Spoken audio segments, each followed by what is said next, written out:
মার্কা বুধবার শুভ দিন টিয়া পাখি মার্কায় ভোট দিন। প্রথমবারের মতো ভাইস চেয়ারম্যান পদে নির্বাচন করছি। আমার নির্বাচনী প্রতীক টিয়া আমাদের। তো আলহামদুলিল্লাহ মোটামুটি আমি জনগণের কাছে যাচ্ছি, তাদের সাড়া পাচ্ছি। ভোট যদি সুষ্ঠু এবং অবাধ হয় ইনশাল্লাহ আমি একটা ভালো রেজাল্ট করব এবং আগামীতে জনগণকে সাথে নিয়ে পথ চলতে চাই। আপনি অবগত আছেন যে আমাদের এই সদর উপজেলা মাদকের একটি বড় সমস্যা আছে। আমাদের যুব সমাজ মাদকে আসক্ত।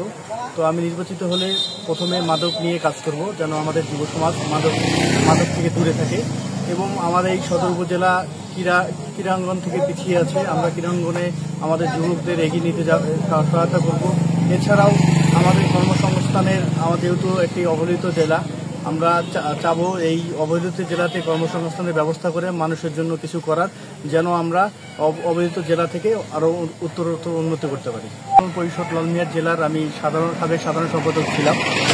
আমাদের লালমিয়ার জেলার যত স্টুডেন্ট রয়েছে তাদের কল্যাণে আমরা এই ছাত্র কল্যাণ পরিষদ পরিচালনা করতাম।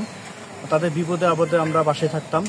এরপর লালমিয়ার জেলা সমিতি নামে একটি অরাজনৈতিক সংগঠন আছে, সেটা আমি বর্তমানে প্রধান সম্পাদক হিসেবে আছি।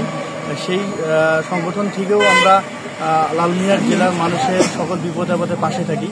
এছাড়া একটি প্রতিবন্ধী সংগঠন আছে ইউনাইটেড গোল্ডেন সিটিজেন, আমি তার সাংগঠনিক সম্পাদক। আমরা প্রতিবন্ধী যে ছেলেরা আছে তারা যেন ক্রীড়াঙ্গনে ভালো করতে পারে, তারা যেন অবহেলিত না থাকে সেটা নিয়ে কাজ করছি। এছাড়াও আমার একটি সামাজিক সংগঠন তরুণ সংঘের আমি সাধারণ সম্পাদক। তরুণ সংঘ করোনাকালীন সময় মানুষের পাশে দাঁড়িয়েছে। তরুণ সংঘের একটি প্রজেক্ট ছিল সময়ের যোদ্ধা। লালমিয়ার পৌরসভা 450টি পরিবারকে আমরা সেই সময় 15 দিনের 20 দিনের খাদ্য সরবরাহ করি। এছাড়া আরেকটি প্রোগ্রাম আমরা করোনাকালীন সময় করেছিলাম একবেলা আহার নামে, সেটার আমি প্রধান সমন্বয়ক ছিলাম। আমরা 1 মাস অবহেলিত মানুষকে সেখানে খাবার দাবার করেছি।